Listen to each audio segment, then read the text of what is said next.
Toutes les 8 secondes, un enfant crève au tiers-monde. Parce qu'il n'y a pas accès à l'eau et on dit que dans son pays chaud, c'est le soleil qui assèche les ruisseaux.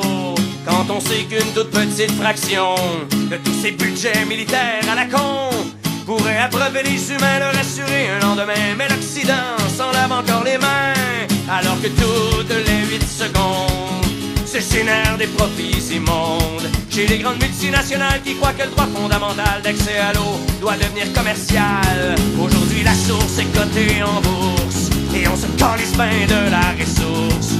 On nous dit que c'est inépuisable, pas besoin de gestion viable, un signe de piastre au bout de l'eau potable. Pendant que les rivières coulent à flot, certains font de l'argent comme de l'eau, sans se soucier des écosystèmes. C'est même plate à dire, mais ça a l'air que c'est ça le du problème. Hey!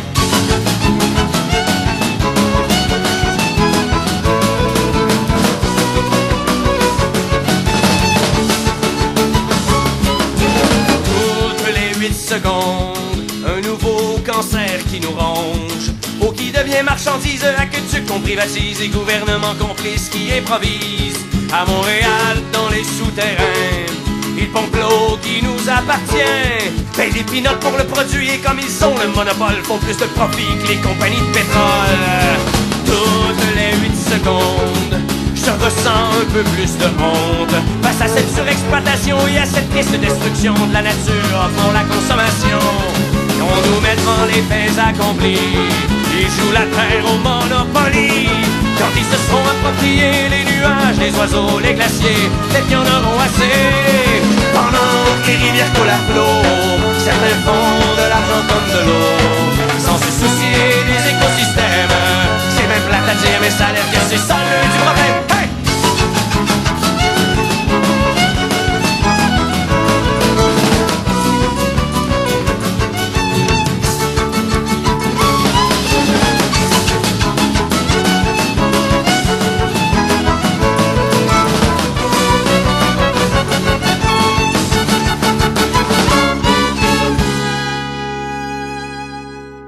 Quand il ne restera que 8 secondes avant la fin de ce monde, on repensera aux gens humains qui, à cause de l'appât du gain, auront amené la planète au bord du ravin. Quand il ne restera que 8 secondes.